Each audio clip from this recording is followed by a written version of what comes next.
بسم اللہ الرحمن الرحیم۔ ناظرین، کیا شب برات کا روزہ رکھنا منع ہے؟ شب برات کا روزہ رکھنے والے اللہ کے رسول کا فرمان ضرور سن لیں۔ ناظرین، شب برات اللہ تبارک و تعالیٰ کی رحمتوں اور مغفرت کی نشانیوں میں سے ایک نشانی ہے جو شعبان المعظم کی 15ویں رات کو رونما ہوتی ہے۔ اس رات اللہ تبارک و تعالیٰ اپنی خاص تجلی کے ساتھ پہلے آسمان پر نزول فرماتا ہے اور اعلان کرتا ہے کہ ہے کوئی مغفرت مانگنے والا جسے میں معاف کر دوں، ہے کوئی رزق مانگنے والا جسے میں رزق عطا کروں۔ اللہ تبارک و تعالیٰ نے اس رات میں اپنی مخلوق کے لیے مغفرت کے دروازے کھول دیے ہیں۔ ماہ شعبان کی 15ویں رات ہے۔ اللہ تبارک و تعالیٰ فرشتوں سے ارشاد فرماتا ہے، اے فرشتو، آج کی رات میری رحمت کے بادل برس رہے ہیں، میری فرما برداری کا کلا اپنے سر پر باندھ لو۔ اے جبرائیل، میرا یہ پیغام ملائکہ کو سنا دو کہ آج کی رات تقدیر کے فیصلے لکھے جا رہے ہیں، کس کو رزق دینا ہے، کس کو زندگی دینی ہے، اور کس کا نام اس سال موت کے رجسٹر میں درج ہونا ہے۔ یہ سب آج کی رات طے پاتا ہے۔ رضوان سے کہہ دو کہ وہ جنت الفردوس کے دروازے کھول دے، اور مالک سے کہہ دو کہ دوزخ کی آگ کو آج کی رات مومنین کے لیے ٹھنڈا کر دے۔ مشرق سے مغرب تک جس قدر مسلمانوں کی قبریں ہیں، ان سب کے لیے مغفرت کی دعائیں کی جائیں۔ آج کی رات شب بارات ہے، یعنی چھٹکارے کی رات ہے۔ میرے بندوں کے لیے توبہ کے دروازے کھول دو۔ چشم زدن میں عالم بالا کا نقشہ بدل جاتا ہے، رحمت الہی جوش میں آتی ہے، اور حکم الہی ہوتا ہے کہ قبیلہ بنو کلب کی بکریوں کے بالوں کے برابر لوگوں کی بخشش کر دی جائے۔ اس مقام پر یہ بات قابل غور ہے کہ اللہ کی رحمت کا کوئی کنارہ نہیں ہے، اور بنو کلب کی بکریوں کے بالوں کی مثال صرف وسعت کو سمجھانے کے لیے ہے، ورنہ اس کا کرم تو گنتیوں سے پاک ہے۔ یہی وہ مبارک گھڑی ہے جب غافل انسانوں کو جھنجھوڑا جاتا ہے کہ آؤ اپنے رب کی طرف لوٹ آؤ۔ وہ کتنا غفور الرحیم ہے جو پکار پکار کر کہہ رہا ہے کہ ہے کوئی توبہ کرنے والا، میں اسے معاف کر دوں۔ کیا ہم نے کبھی سوچا ہے کہ ہماری زندگی کی سانسیں کتنی تیزی سے ختم ہو رہی ہیں، اور یہ رات ہمیں موقع دیتی ہے کہ ہم اپنا تعلق اپنے خالق سے دوبارہ جوڑ لیں۔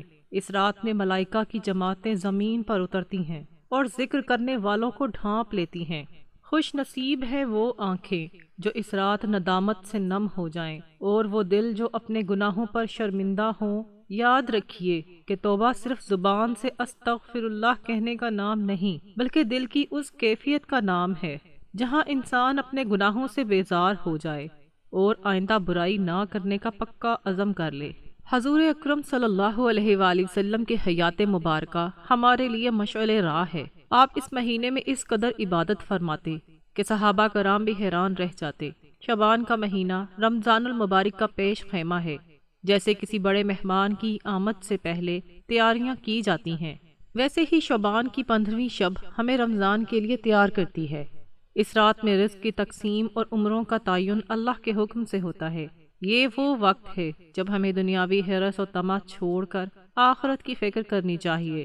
اس رات کی ایک ساتھ کروڑوں سال کی زندگی سے بہتر ہو سکتی ہے اگر اسے خلوص نیت کے ساتھ گزارا جائے۔ اللہ تعالیٰ کی تجلیات کا نزول بندوں کی ہمت بڑھاتا ہے کہ مایوس نہ ہو، چاہے گناہ سمندر کی جھاگ کے برابر ہی کیوں نہ ہو۔ میرا رب بخشنے پر آئے تو ذرے کو آفتاب بنا دے۔ ہمیں چاہیے کہ اس رات قرآن پاک کی تلاوت کریں، کثرت سے درود شریف پڑھیں، اور اپنی تمام خطاؤں کا اعتراف کریں، کیونکہ اعتراف بندگی ہی بندگی کی معراج ہے، اور یہی وہ رات ہے جہاں تقدیریں بدل دی جاتی ہیں۔ اگر کوئی سچے دل سے دعا کرے تو اللہ اس کے حق میں خیر کے فیصلے فرما دیتا ہے۔ ہمیں اپنے والدین، رشتہ داروں اور پوری امت کے لیے دعائے خیر کرنی چاہیے، کیونکہ دوسروں کے لیے مانگی جانے والی دعا جلد قبول ہوتی ہے اور فرشتے اس پر آمین کہتے ہیں۔ یہ رات ایک پیغام ہے کہ اللہ اپنے بندوں سے 70 ماؤں سے زیادہ پیار کرتا ہے، اور وہ کبھی نہیں چاہتا کہ اس کا بندہ جہنم کا ایندھن بنے۔ ماہ شعبان کی 15ویں شب کس قدر پرکیف رات ہے۔ مطلع بالکل صاف ہے، فضاؤں میں عجیب سی کیفیت طاری ہے۔ رات آہستہ آہستہ اللہ کی یاد میں مست ہوتی جا رہی ہے۔ ستارے پورے آب و تاب کے ساتھ جھلملا رہے ہیں۔ پوری دنیا پر سکوت و خاموشی کا عالم طاری ہے۔ نصف شب گزرنے کو ہے۔ یکا یک رحمتوں کے دروازے کھلتے ہیں، انوار و تجلیات کے جلوے بکھرتے ہیں۔ مومنین اپنے رب کے حضور سجدہ ریز ہیں اور آنکھوں سے ندامت کے آنسو بہہ رہے ہیں۔ حضرت عائشہ صدیقہ رضی اللہ تعالی عنہا سے مروی ہے کہ ایک رات میں نے نبی کریم صلی اللہ علیہ وآلہ وسلم کو بستر پر نہ پایا تو تلاش میں نکلی۔ میں نے دیکھا کہ آپ صلی اللہ علیہ وآلہ وسلم جنت البقیع کے قبرستان پہ سربسجود ہیں اور امت کی بخشش کی دعائیں مانگ رہے ہیں۔ آپ صلی اللہ علیہ وآلہ وسلم نے فرمایا، اے عائشہ، کیا تمہیں معلوم ہے کہ یہ کون سی رات ہے؟ یہ شعبان کی 15ویں رات ہے۔ اس میں اللہ تعالیٰ بنو کلب کی بکریوں کے بالوں سے زیادہ لوگوں کو جہنم سے آزاد فرماتا ہے۔ اس مقام پر یہ بات ذہن نشین رہے کہ یہ رات محض جاگنے کی نہیں بلکہ اپنے گناہوں سے توبہ کرنے کی رات ہے۔ چنانچہ آپ نے اس رات میں طویل سجدے کیے اور امت کے لیے گڑ گڑا کر دعائیں مانگی۔ یہاں یہ بات قابل ذکر ہے کہ اس رات میں رب کائنات کا کرم اس قدر وسیع ہوتا ہے کہ وہ پکار پکار کر اپنے بندوں کو اپنی آغوش رحمت میں بلاتا ہے۔ جو بندہ اس رات کی قدر کرتا ہے اللہ اسے اپنی خاص قربت عطا فرماتا ہے۔ یہ رات غافلوں کو بیدار کرنے اور بھٹکے ہوئے لوگوں کو راہ راست پر لانے کا ایک عظیم موقع ہے۔ حضور اکرم صلی اللہ علیہ وآلہ وسلم اس پورے مہینے میں کثرت سے روزے رکھتے اور فرماتے کہ یہ ایسا مہینہ ہے جس میں لوگوں کے اعمال اللہ کی بارگاہ میں پیش کیے جاتے ہیں، اور میں چاہتا ہوں کہ میرا عمل اس حال میں پیش ہو کہ میں روزے سے ہوں۔ اس لیے اس مہینے کی 15ویں شب کو خاص اہمیت حاصل ہے کہ یہ اعمال کی سالانہ پیشی کا وقت ہوتا ہے۔ ہمیں چاہیے کہ اس رات میں کثرت سے توبہ کریں اور پچھلے تمام گناہوں کی معافی مانگ کر نئے عزم کے ساتھ زندگی کا آغاز کریں۔ اللہ کی رحمت کسی نہ کسی بہانے کی منتظر ہوتی ہے، اور شب بارات وہ بہترین بہانہ ہے جہاں آنسوؤں کا ایک قطرہ زندگی بھر کی سیاہی دھونے کے لیے کافی ہو جاتا ہے۔ لہٰذا اس رات کو صرف رسموں میں نہ گزاریں بلکہ حقیقی تڑپ کے ساتھ اپنے مولا کو منائیں، کیونکہ یہ فیصلے کی گھڑی ہے اور اللہ کی رحمت پکار رہی ہے کہ ہے کوئی جو آج اپنی تقدیر سنوارنا چاہے۔ بخاری و مسلم کی مستند روایات کے مطابق اللہ کی عبادت اور ذکر الہی ہی اس رات کا اصل مقصود ہے۔ حضرت جبرائیل امین علیہ الصلاۃ والسلام فرماتے ہیں کہ جو شخص اس رات سچے دل سے توبہ کرتا ہے اللہ اسے پاک و صاف کر دیتا ہے۔ بعد ازاں یہ بات بھی سمجھ لیں کہ اس رات میں قبرستان جانا اور فوت شدگان کے لیے ایصال ثواب کرنا بھی سنت نبوی سے ثابت ہے، لیکن آتش بازی اور چراغاں جیسی خرافات سے بچنا ضروری ہے۔ ناظرین، شعبان کا مہینہ بڑی برکت والا مہینہ ہے۔ ان مہینوں میں عبادت کا ثواب زیادہ ہے، البتہ اس رات کو فرض یا واجب سمجھ کر دوسروں کو مجبور کرنا درست نہیں ہے، اور اس کی جو فضیلت عوام میں مشہور ہے کہ یہ 1000 سال کی عبادت ہے، اس کی اس طرح سے تخصیص ثابت نہیں ہے، لیکن اللہ کی رحمت سے امید رکھی جا سکتی ہے کہ وہ ایک رات کی توبہ پر زندگی بھر کے گناہ معاف فرما دے۔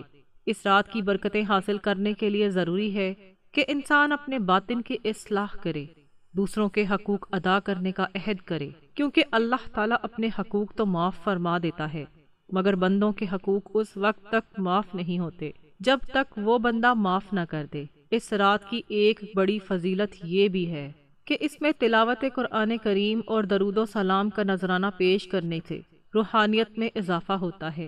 ہمیں چاہیے کہ اس مبارک موقع پر اپنی دعاؤں میں پوری امت مسلمہ کو یاد رکھیں، خاص طور پر ان لوگوں کے لیے دعا کریں جو مشکلات اور پریشانیوں میں مبتلا ہیں۔ یہ رات یکجہتی اور بھائی چارے کا پیغام بھی دیتی ہے کہ ہم اپنے دلوں سے کینہ نکال کر ایک دوسرے کو معاف کر دیں تاکہ اللہ کی رحمت ہم سب پر سایہ فگن ہو سکے۔ علماء کرام نے اپنی تصانیف میں لکھا ہے کہ اس رات اللہ تعالیٰ مشرک، کینہ پرور، قاتل اور والدین کے نافرمان کے علاوہ سب کی بخشش فرما دیتا ہے۔ اس لیے ہمیں چاہیے کہ اس رات سب سے پہلے اپنے دلوں کو بغض اور کینے سے صاف کریں۔ ماہرین شریعت 15 شعبان کے روزے کے متعلق فرماتے ہیں کہ یہ ایام 20 کے روزوں میں شامل ہے، اور رسول اللہ صلی اللہ علیہ وآلہ وسلم ہر ماہ ان تاریخوں میں روزہ رکھتے تھے۔ مستند فتاوی میں یہ بات درج ہے کہ ماہ شعبان میں کثرت سے روزے رکھنا آپ صلی اللہ علیہ وآلہ وسلم کا معمول تھا۔ یہاں یہ بات سمجھنا ضروری ہے کہ دین کی بنیاد جذبات پر نہیں بلکہ مستند شرعی دلائل پر ہے۔ محبت رسول صلی اللہ علیہ وآلہ وسلم کا تقاضا یہ ہے کہ ہم اسی طریقے پر عمل کریں جو آپ صلی اللہ علیہ وآلہ وسلم نے اور آپ کے صحابہ نے ہمیں سکھایا۔ اگر ہم سنت کے مطابق اس رات کی قدر کریں تو یقیناً کامیاب ہوں گے۔ آج کل سوشل میڈیا کے دور میں من گھڑت قصے کہانیاں بھی پھیلائی جاتی ہیں جن سے بچنا لازم ہے۔ ہمیں چاہیے کہ ہم اپنی عبادتوں کو دکھاوے اور بدعات سے پاک رکھیں اور صرف ان اعمال پر توجہ دیں جو قرآن و سنت سے ثابت ہے۔ یاد رکھیں کہ اللہ تبارک و تعالیٰ کے ہاں وہی عمل قبول ہوتا ہے جو خلوص نیت کے ساتھ سنت کے مطابق کیا جائے۔ فضائل اعمال کے نام پر غلو کرنا ایمان کے لیے ٹھیک نہیں، اس لیے اپنی نمازوں کی فکر کریں، اپنے اخلاق کو سنواریں اور سنت نبوی صلی اللہ علیہ وآلہ وسلم کو اپنی زندگی کا حصہ بنائیں تاکہ ہم بروز قیامت سرخرو ہو سکیں۔ اصل بندگی یہ نہیں کہ ہم صرف رسمیں پوری کریں، بلکہ اصل بندگی یہ ہے کہ ہم ہر لمحہ اللہ کی یاد میں گزاریں اور ان سنتوں کو زندہ کریں جو ہماری زندگی بدل دیں۔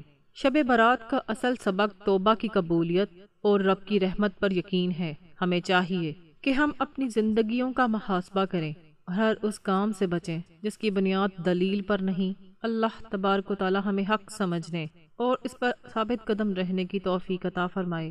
اب آخر میں یہ اہم بات ذہن نشین فرما لیں کہ شب برات کی رات انفرادی طور پر بیدار رہ کر اللہ کی عبادت کرنا اور اگلے دن نفل روزہ رکھنا شرعاً جائز اور مستجب ہے۔ لہٰذا 15 شعبان کو نفل روزے کی نیت سے روزہ رکھنا اور اس رات ذکر و اذکار کرنا باعث ثواب ہے۔ ناظرین، کمنٹ باکس میں اللہ تبارک و تعالیٰ کے 99 ناموں میں سے ایک نام ضرور ٹائپ کریں۔ ویڈیو اچھی لگی ہو تو ویڈیو کو لائک کریں، شیئر کریں، چینل کو سبسکرائب کریں۔ اگلی ویڈیو تک کے لیے اجازت دیجیے۔ خدا حافظ۔